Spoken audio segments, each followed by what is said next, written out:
क्या आप RRB group D की तैयारी कर रहे हैं? अगर हाँ, तो यह वीडियो आपके लिए बेहद महत्वपूर्ण है। आज के पार्ट 5 में हम जनरल साइंस के ऐसे प्रश्न पढ़ेंगे जो परीक्षा में बार-बार पूछे जाते हैं। तो वीडियो को अंत तक देखें और अपनी तैयारी को एक कदम आगे बढ़ाएं। तो चलिए शुरू करते हैं।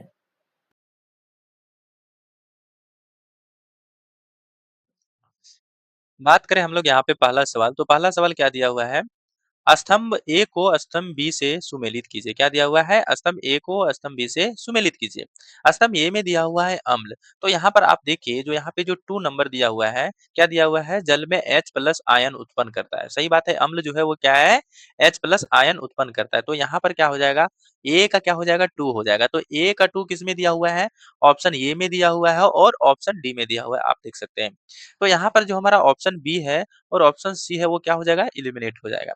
फिर यहाँ पे देखिए बी जो दिया हुआ है वो क्या दिया हुआ है? क्षार। तो क्षार क्या देता है? जल में घुलकर OH- देता है कि नहीं? तो यहाँ पे क्या हो गया? यानी जो बी है उसका क्या हो गया? 1। तो बी 1 किसमें दिया हुआ है? ये दोनों में, इसमें भी दिया हुआ है और इसमें भी दिया हुआ है, तो दोनों सही है, ठीक है।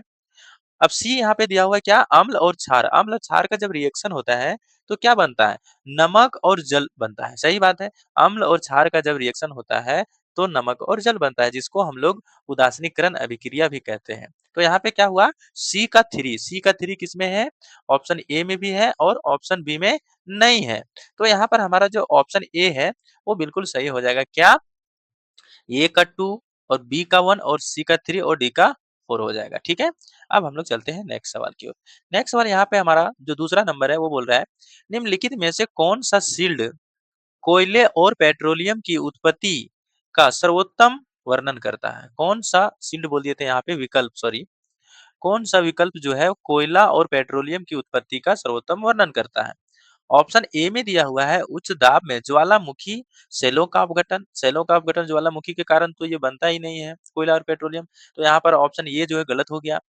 फिर क्या दिया हुआ है? ऑप्शन बी में सूर्य के प्रकाश में वन की लकड़ी का संघनन, ये भी नहीं है, ये भी गलत है, सूर्य के प्रकाश में लकड़ियों का संघनन नहीं होता है। ऑप्शन सी में दिया हुआ है समुद्र तल के नीचे खनिजों का क्रिस्टलीकरण, ये भी गलत है, ये पूरा डिटेल नहीं बता पा रहा है। ऑप्शन डी में देखिए ये तो सही होगा ही, क्योंकि तीनों ऑप्शन जो एलिमिनेट हो चुका है। देख लेते हैं क्या दिया हुआ है? मिलियन वर्ष तक उच्च तापमान और दाब में पादपों और जंतुओं का जीवाश्मीकरण, हाँ ये बिल्कुल सही व्याख्या कर रहा है, यानी ऑप्शन नंबर डी जो है वो बिल्कुल सही आंसर हो जाएगा। अब चलते हैं नेक्स्ट सवाल। नेक्स्ट सवाल यहाँ पे हमारा 3 नंबर है, पूछ रहा है निम्नलिखित में से कौन सा अल्कोहल सामान्यतः ईंधन के रूप में प्रयोग किया जाता है? ऑप्शन ए में दिया हुआ है मेथनॉल, ऑप्शन बी में दिया हुआ है ब्यूटेनॉल, ऑप्शन सी में दिया हुआ है प्रोपेनॉल और ऑप्शन डी में दिया हुआ है इथेनॉल। तो यहाँ पर हमारा जो ऑप्शन नंबर डी है वो बिल्कुल सही हो जाएगा। क्या? इथेनॉल। ये बहुत इंपॉर्टेंट बन जा रहा है क्वेश्चन, क्यों? क्योंकि अभी अभी इथेनॉल के बारे में पूरा चर्चा हो रहा है, तो इथेनॉल के बारे में एक दो क्वेश्चन जरूर आएंगे पेपर में, ठीक है। अब हम लोग चलते हैं नेक्स्ट सवाल की ओर। नेक्स्ट सवाल यहाँ पे हमारा दिया हुआ है अभिकथन ए में क्या दिया हुआ है? पौधे में कई पीढ़ियों तक प्रजातियों की संततता बनाए रखने के लिए लैंगिक प्रजनन आवश्यक है। सही बात है, प्रजातियों की संततता अगर बनाए रखना है, संतान को बनाए रखना है तो लैंगिक प्रजनन आवश्यक है। सही बात बोल रहे हैं यहाँ पे। अब यहाँ पे कारण भी बताया हुआ, आर में कारण भी बताया, क्या बताया हुआ देखते हैं सही है या गलत। पूरा लैंगिक प्रजनन अनुवांशिक विविधता को जन्म देता है, सही बात बता रहा है। जो अनुकूलनशीलता और विकासीय स्वास्थ्यता को बढ़ाता है, ये भी सही बात है। यानी यहाँ पे क्या हुआ कि जो ऑप्शन जो यानी अभिकथन ये है वो सही है और उसका जो ये और जो आर है कारण जो है वो उसका सही व्याख्या कर रहा है। तो देखते हैं यहाँ पे कौन सा दिया सही व्याख्या कर रहा है। अभिकथन ये और अभिकथन आर दोनों सत्य है, यहाँ तक तो सही है, लेकिन कारण आर अभिकथन ए का सही व्याख्या नहीं करता, यानी स्पष्टीकरण नहीं करता, ये तो क्या हो गया? गलत हो गया, यानी ऑप्शन ये हमारा क्या हो गया? एलिमिनेट हो गया। ऑप्शन बी में दिया हुआ क्या? अभिकथन ये और कारण आर दोनों सत्य है तथा कारण आर अभिकथन ए की सही व्याख्या करता है, हाँ ये बिल्कुल सही ऑप्शन है, यानी ऑप्शन नंबर बी हमारा सही हो जाएगा, ठीक है। अब चलते हैं नेक्स्ट सवाल। नेक्स्ट सवाल यहाँ पे दिया हुआ है 5 नंबर, पूछ रहा है निम्नलिखित में से किस विधि का उपयोग निलंबन के कणों को अलग करने के लिए किया जाता है? ऑप्शन ए में दिया हुआ है निस्पंदन, ऑप्शन बी में दिया हुआ है क्रिस्टलीकरण, ऑप्शन सी में दिया हुआ है वाष्पीकरण और ऑप्शन डी में दिया हुआ है आसवन। तो यहाँ पर हमारा जो सही जवाब हो जाएगा वो क्या हो जाएगा? निस्पंदन। अब हम लोग चलते हैं नेक्स्ट सवाल की ओर। नेक्स्ट सवाल यहाँ पे 6 नंबर है, पूछ रहा है कौन सी घटना प्रसरण में कोशिका भित्ति की भूमिका को दर्शाता है? ऑप्शन ए में दिया हुआ है प्रकाश संश्लेषण के दौरान पर्णरहित द्वारा प्रकाश का अवशोषण। ऑप्शन बी में दिया हुआ है, क्या लिखा हुआ है, जीवित पादप कोशिकाओं द्वारा जल त्यागने पर देखा जाने वाला जीव द्रव्य व्यकुंचन, जीव द्रव्य व्यकुंचन। ऑप्शन सी में दिया हुआ है पत्तियों के रंध्रों द्वारा गैसों का विनिमय। ऑप्शन डी में दिया हुआ है कोशिका झिल्ली के माध्यम से गैसों का विसरण। तो यहाँ पर हमारा जो ऑप्शन नंबर बी है वो बिल्कुल सही हो जाएगा। क्या?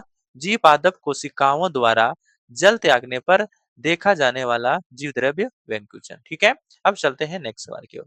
नेक्स्ट सवाल यहाँ पे हमारा दिया हुआ है 7 नंबर, पूरा निम्नलिखित में से किन कोशिकाओं में लवक अनुपस्थित होते हैं? यहाँ पे पूछ रहा है अनुपस्थित हो रहे हैं। ऑप्शन ए में दिया हुआ है मूल कोशिका, ऑप्शन बी में दिया हुआ है स्टेम कोशिका, ऑप्शन बी में दिया हुआ है पत्ती कोशिका और ऑप्शन डी में दिया हुआ है पेशीय कोशिका। तो यहाँ पर हमारा जो ऑप्शन नंबर डी है वो बिल्कुल सही हो जाएगा। क्या? पेशीय कोशिका में। ठीक है। अगला सवाल यहाँ पे पूछ रहा है 8 नंबर, एलियोली कि एक व्यापक नेटवर्क से घिरा होता है। किस व्यापक नेटवर्क से घिरा होता है? तो कोशिका व्यापक नेटवर्क से घिरा होता है। तो यहाँ पे देखिए जो ऑप्शन नंबर डी है उसी में एक दिया हुआ है कोशिकाओं के व्यापक नेटवर्क से घिरा होता है। तो यहाँ पर हमारा ऑप्शन नंबर डी है वो बिल्कुल सही हो जाएगा। अब यहाँ पे अगला भी पढ़ के देख लेते हैं, जहाँ गैसों का आदान प्रदान होता है। सही बात है। ठीक है। अब चलते हैं हम लोग नेक्स्ट सवाल।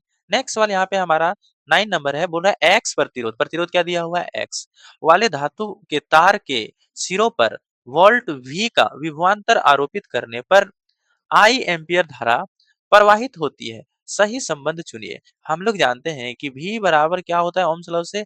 I यानी करंट इंटू R, यही होता है। तो यहाँ पे केवल R को जो है यानी प्रतिरोध को X से निरूपित किया है। तो यहाँ पे जहाँ पे R है वहां हम लोग X पुट कर देते हैं। यानी क्या हो जाएगा? V बराबर I इंटू एक्स। अब यहाँ पे केवल एक्स से फॉर्मूला निकाला गया है तो एक्स से हम लोग निकाल देते, सॉरी ये नहीं बड़ा एक्स। तो यहाँ पे क्या हो जाएगा? v बाय आई। तो यहाँ पर हमारा देखेंगे कि ऑप्शन नंबर जो डी है वो बिल्कुल सही है। क्या? यानी प्रतिरोध बराबर विभवांतर बटा करंट। ठीक है। अब चलते हैं नेक्स्ट सवाल की ओर। नेक्स्ट सवाल यहाँ पे 10 नंबर पूछ रहा है, किसी गतिशील वस्तु का सॉरी किसी किसी गतिशील वस्तु पर घर्षण द्वारा किया गया कार्य सामान्यतः कैसा होता है? ऑप्शन ए में दिया हुआ है ऋणात्मक, ऑप्शन बी में दिया हुआ है धनात्मक ऋणात्मक दोनों, ऑप्शन सी में दिया हुआ है शून्य और ऑप्शन डी में दिया हुआ है धनात्मक। तो यहाँ पर हमारा जो ऑप्शन नंबर ए है वो बिल्कुल सही हो जाएगा। क्या? ऋणात्मक। जब कोई वस्तु जो है वो गति में रहता है तो उसको जो क्या है, घर्षण जो है वो पीछे की ओर मोड़ता है, तभी तो पीछे की ओर खींचने की कोशिश करता है, तभी तो ये आगे बढ़ता है। अगर घर्षण नहीं रहता तो आगे बढ़ पाता है क्या? नहीं। तो यहाँ पर हमारा जो ऑप्शन नंबर ए है वो बिल्कुल सही हो जाएगा। क्या? उसका जो कार्य है वो क्या होता है? ऋणात्मक होता है घर्षण के द्वारा। ठीक है। अब चलते हैं नेक्स्ट सवाल की ओर। नेक्स्ट सवाल यहाँ पे देखिए जो 11 नंबर है, क्या पूछ रहा है, निम्नलिखित में से कौन सा विद्युत शक्ति P के लिए सही व्यंजक नहीं है? तो यहाँ पर आप देखिए कि जो ऑप्शन नंबर जो हमारा बी है वही जो है क्या है, सही व्यंजक नहीं है। ठीक है। अब हम लोग चलते हैं नेक्स्ट सवाल की ओर। नेक्स्ट सवाल यहाँ पे पूछ रहा है, कणों के बीच आकर्षण बल ठोसों में अधिकतम होता है। ऑप्शन ए में अधिकतम, सब में अधिकतम दिया हुआ है। फिर आगे अगर चलते हैं तो द्रवों में क्या होता है? गैसों की अपेक्षा में द्रवों में क्या होता है? यानी द्रवों में जो मध्य में होता है सबसे कम गैसों में होता है। तो देखते हैं अधिकतम मध्य अधिकतम, ये गलत हो गया। अधिकतम मध्य और न्यूनतम, मध्यवर्ती और न्यूनतम, हाँ ये हमारा बिल्कुल सही ऑप्शन है। यानी ऑप्शन नंबर बी जो है वो सही आंसर हो जाएगा। ठीक है। अब चलते हैं नेक्स्ट वन। नेक्स्ट वन यहाँ पे हमारा 13 नंबर पूछ रहा है, सोडियम और एल्यूमिनियम जैसी धातुओं जो कि सक्रियता श्रेणी में सबसे ऊपर है के निष्कर्षण के लिए किस विधि का उपयोग किया जाता है? ऑप्शन ए में दिया हुआ है उनके गलित क्लोराइड या ऑक्साइड का विद्युत अपघटनिक अपचयन। ऑप्शन बी में दिया हुआ है कार्बन के साथ अपचयन। ऑप्शन सी में दिया हुआ है उनके सल्फाइड अयस्कों का भर्जन। ऑप्शन डी में दिया हुआ है उनके कार्बोनेट अयस्कों का निस्तापन। तो यहाँ पर हमारा जो ऑप्शन नंबर ए है वो बिल्कुल सही हो जाएगा। क्या? उनके गलित क्लोराइड या ऑक्साइड का विद्युत अपघटनीय अपचयन। ठीक है। अब हम लोग चलते हैं नेक्स्ट सवाल की ओर। नेक्स्ट सवाल यहाँ पे पूछ रहा है 14 नंबर, वन डायोप्टर शक्ति वाला लेंस क्या दर्शाता है? ऑप्शन ए में दिया हुआ है इसका आवर्धन 1 है, ये गलत बात है। ऑप्शन नंबर बी में दिया हुआ है इसकी फोकस दूरी 1 सेंटीमीटर नहीं, ये भी गलत है। ऑप्शन नंबर सी में दिया हुआ है इसकी फोकस दूरी 100 मीटर होता है, नहीं ये गलत है। यानी ऑप्शन नंबर डी जो है वो बिल्कुल सही हो जाएगा। क्या? इसकी फोकस दूरी 1 मीटर होती है। किसकी? एक डायोप्टर शक्ति वाले लेंस की। ठीक है? अब हम लोग चलते हैं नेक्स्ट सवाल की ओर।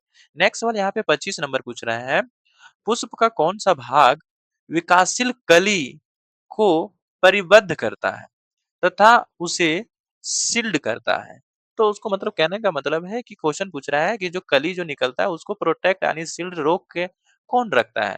ऑप्शन ए में दिया हुआ है बाह्यदल, ऑप्शन बी में दिया हुआ है पुंकेसर, ऑप्शन सी में दिया हुआ है स्त्रीकेसर और ऑप्शन डी में दिया हुआ है पंखुड़ी। तो अब सबसे पहले समझिए, मान लीजिए कि ये फूल है हमारा, ठीक है? अब यहाँ पे देखिएगा कि फूल के नीचे यहाँ पे हरा टाइप का कवर लगा होता है, जिसको हम लोग बाह्यदल बोलते हैं। यही क्या करता है, इसको ढक के रखता है यानी प्रोटेक्ट करता है जब तक पूरा खिला हुआ नहीं रहता है। तो यहाँ पर हमारा जो ऑप्शन ए है वो बिल्कुल सही हो जाएगा। क्या? बाह्यदल। अब चलते हैं नेक्स्ट सवाल की ओर। नेक्स्ट सवाल यहाँ पे हमारा देखें क्या पूछा है, औसत गति यानी एवरेज स्पीड के बारे में निम्नलिखित में से कौन सा कथन गलत है? क्या पूछ रहा है, कौन सा कथन गलत है? अब देखते हैं ऑप्शन में कौन सा कथन गलत दिया हुआ है। यहाँ पे ए नंबर बोल रहा है यह कुल दूरी को कुल समय से विभाजित करने पर प्राप्त होता है। सही बात है, ये तो सही बोल रहा है। यहाँ पे पूछ रहा है गलत कौन सा, वो छूट, ये तो आंसर नहीं होगा। ऑप्शन बी में दिया हुआ है यह गति की दिशा पर निर्भर नहीं करता। सही तो बोल रहा है, क्योंकि जो एवरेज गति है हमारा यानी औसत जो गति है वो क्या है, वो दिशा पे निर्भर नहीं करता। ये सही बोल रहा है, तो ये भी नहीं होगा। यहाँ पूछ रहा है गलत कौन बोल रहा है। ऑप्शन सी में दिया हुआ है यह दूरी में परिवर्तन वेग में परिवर्तन से विभाजित करने पर प्राप्त होता है, ये गलत बात है। यानी यही गलत है। तो यहाँ पे हमारा ऑप्शन नंबर जो सी है वो गलत कथन है। किसके लिए? औसत गति के लिए। ठीक है? अब हम लोग चलते हैं नेक्स्ट सवाल की ओर। नेक्स्ट सवाल आप यहाँ पे देखें, जो 17 नंबर दिया हुआ क्या पूछ रहा है, स्थिर अनुपात का नियम लॉ ऑफ कांस्टेंट प्रोपोर्शन किस पर लागू होता है? ऑप्शन ए में दिया हुआ है मिश्रण और यौगिक दोनों पर, ऑप्शन बी में दिया हुआ है तत्वों पर, ऑप्शन सी में दिया हुआ है पदार्थों के मिश्रण पर, ऑप्शन डी में दिया हुआ है शुद्ध रासायनिक यौगिकों पर। तो यहाँ पर हमारा ऑप्शन नंबर डी जो है वो बिल्कुल सही हो जाएगा। क्या? शुद्ध रासायनिक यौगिकों पर। ठीक है? अब चलते हैं नेक्स्ट सवाल। नेक्स्ट सवाल यहाँ पे हमारा 18 नंबर पूछ रहा है, एक खाद्य श्रृंखला घास, टीडा, मेढक, सांप, बाज से शुरू होती है। बाज में अजैवनीकरणीय पीड़कनाशिनियों की कितनी सांद्रता अपेक्षित है? ऑप्शन ए में दिया हुआ है पीड़कनाशी का कोई स्पष्टी नहीं। ऑप्शन बी में दिया हुआ है कीड़कनाशियों का उच्च सांद्रता। ऑप्शन सी में दिया हुआ है पीड़कनाशी अवशिष्ट की मिनिमम मात्रा। ऑप्शन डी में दिया हुआ है मेढक जितनी पीड़कनाशी की सांद्रता। तो यहाँ पर हमारा जो ऑप्शन नंबर बी है वो बिल्कुल सही हो जाएगा। क्या? पीड़कनाशियों की उच्च सांद्रता। ठीक है? अब हम लोग चलते हैं नेक्स्ट सवाल की ओर। नेक्स्ट सवाल यहाँ पे 19 नंबर पूछ रहा है, हम मेघ गर्जन की ध्वनि सुनने से पहले आकाश में बिजली की चमक क्यों देखते हैं? स्वाभाविक कारण है। क्यों क्यों देखते हैं हम लोग? पहले आप लोग भी जानते होंगे कि जो हमारा जो लाइट का जो स्पीड है यानी प्रकाश का वो अधिक है ध्वनि की अपेक्षा में। तो किस ऑप्शन में दिया हुआ है देखते हैं हम लोग।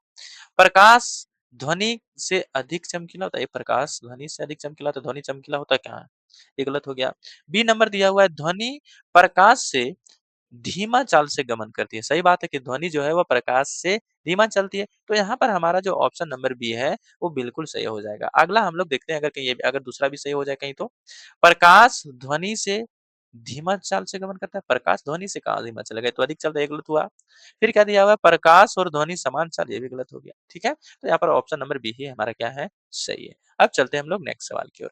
नेक्स्ट सवाल यहाँ पे 20 नंबर पूछा है, निम्नलिखित में से कौन सा संस्करण F1 पीढ़ी में भी विषम युग्मजी संतानें उत्पन्न करेगा? ऑप्शन जो यहाँ पे ए में दिया हुआ है, ये क्या दिया हुआ है, बड़ा टी छोटा T into T T. Option B में दिया हुआ है बड़ा टी छोटा टी इंटू बड़ा टी यानी टी टी टी। तो यहाँ पर देखिए ऑप्शन नंबर जो सी है वो क्या हो जाएगा, सही जवाब हो जाएगा। यही जो क्या है, सब मतलब जो पीढ़ी जो हमारा बढ़ता है वो विषम क्या लिखा हुआ है, विषम युग्मजी क्या है संतानें उत्पन्न करेगा। विषम कहने का मतलब है अलग संतान उत्पन्न करेगा। जिस तरह से हमारा पीढ़ी बढ़ेगा, जिस तरह से मॉडर्न होगा उसी तरह से संतान का भी हम लोग का जो है वो मॉडर्नाइज़ेशन होगा। पहले आप सुनते होंगे कि किसी का बच्चा हो रहा है, तो शुरुआती में ही उसको दिक्कत हो जा रहा है, किसी का 2 पैर, किसी का 3 पैर इस तरह से हो जाता था।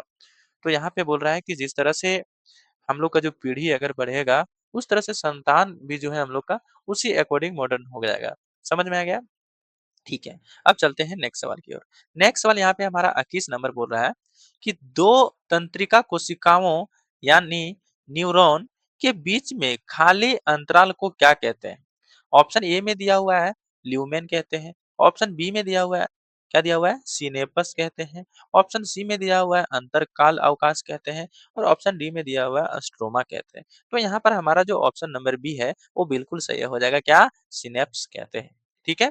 अब हम लोग चलते हैं नेक्स्ट सवाल की ओर। नेक्स्ट सवाल यहाँ पे हमारा 22 नंबर है। यहाँ पे पूछ रहा है बारिश के बाद आकाश में इंद्रधनुष बनता है जो मुख्य रूप से किसके कारण होता है? ऑप्शन ए में दिया हुआ है जल द्वारा प्रकाश का अवशोषण, नहीं ये गलत है। ऑप्शन बी में दिया हुआ है प्रकाश की बूंदों द्वारा प्रकाश का अपवर्तन और क्या है परिक्षेपण। हाँ, ये बिल्कुल सही ऑप्शन है। यानी ऑप्शन नंबर हमारा जो बी है वो सही जवाब है। जिसी के कारण क्या होता है कि आकाश में क्या है इंद्रधनुष बनता है कब जब वर्षा होती है। ठीक है। तो यहाँ पर हमारा ऑप्शन नंबर बी बिल्कुल सही हो जाएगा। ठीक है। अब हम लोग चलते हैं नेक्स्ट सवाल की ओर। नेक्स्ट सवाल यहाँ पे हमारा 23 नंबर है। यहाँ पे पूछ रहा है जब किसी वस्तु को किसी तरल में रखा जाता है तो उस पर ऊपर की दिशा में क्या है उत्प्लावन बल कार्य करता है। उत्प्लावन बल कार्य करता है। अगर हम कोई वस्तु को अगर हम लोग क्या है किसी में डुबा के पानी के अंदर अगर हम लोग रखते हैं अंदर रखते हैं कोई भी वस्तु को तो उस पर उत्प्लावन बल कार्य करता है। इसको ऊपर फेंकने का कोशिश करता है। इसका अब यहाँ पे क्या पूछ रहा है इसका परिणाम किस कारक पर निर्भर करता है? तो देखते हैं ऑप्शन ए में दिया हुआ है तरल के घनत्व, ऑप्शन बी में दिया हुआ है वस्तु की आकृति पर, ऑप्शन सी में दिया हुआ है केवल वस्तु के वजन पर और ऑप्शन डी में दिया हुआ है वस्तु के रंग पर। तो यहाँ पर हमारा जो ऑप्शन नंबर ए है वो बिल्कुल सही हो जाएगा क्या तरल के घनत्व पर। आपको याद होगा कि जब हम लोग कोई नींबू को पानी में जब डालते थे तो शुरुआती में डूब जाता था। अब उसमें जब नमक हम लोग ऐड करते थे ऐड करते जाते थे तो इसका जो पानी का जो डेंसिटी होता था जो घनत्व होता था वो धीरे धीरे बढ़ते चला जाता था। तो क्या हो जाता नींबू क्या हो जाता ऊपर आ जाता था। तो यहाँ पर वही जो है क्या उत्प्लावन बल है। तो यहाँ पर हमारा जो ऑप्शन नंबर ए है वो बिल्कुल सही हो जाएगा क्या तरल के घनत्व पर। अगर तरल का घनत्व ज्यादा रहेगा तो वहां पे वस्तुएं जो है वो कम डूबेगी। ठीक है। अब हम लोग चलते हैं नेक्स्ट सवाल की ओर। नेक्स्ट सवाल यहाँ पे हमारा 24 नंबर है। क्या पूछ रहा है संवेग के बारे में निम्नलिखित में से कौन सा कथन पूर्ण सत्य है? यहाँ पे सत्य पूछा है। ठीक है। ऑप्शन ए में दिया हुआ है संवेग की एसआई इकाई किलो प्रति सेकंड है, नहीं ये गलत बात है। ऑप्शन बी में दिया हुआ है संवेग में परिवर्तन और दिशा दोनों होते हैं। हाँ ये सही है। और भी देख लेते हैं। ऑप्शन सी में दिया हुआ है संवेग में केवल परिणाम तो नहीं होता इसमें दिशा भी होता है, ये गलत हो गया। ऑप्शन डी में दिया हुआ है संवेग द्रव्यमान और वेग के योगफल नहीं होता है गुणनफल होता है। तो ये भी गलत हो गया। तो यानी ऑप्शन नंबर बी जो है हमारा वो बिल्कुल सही हो जाएगा। ठीक है। यहाँ पे देखिए जो फॉर्मूला जो डी नंबर अगर आपको लग रहा होगा तो डी गलत है क्योंकि जो संवेग का जो फॉर्मूला होता है वो क्या होता है अगर हम बात करें संवेग का तो संवेग जो होता है तो संवेग बराबर क्या होता है द्रव्यमान क्या होता है द्रव्यमान इनटू वेग क्या होता है द्रव्यमान इनटू वेग। ठीक है। अब हम लोग चलते हैं नेक्स्ट सवाल की ओर।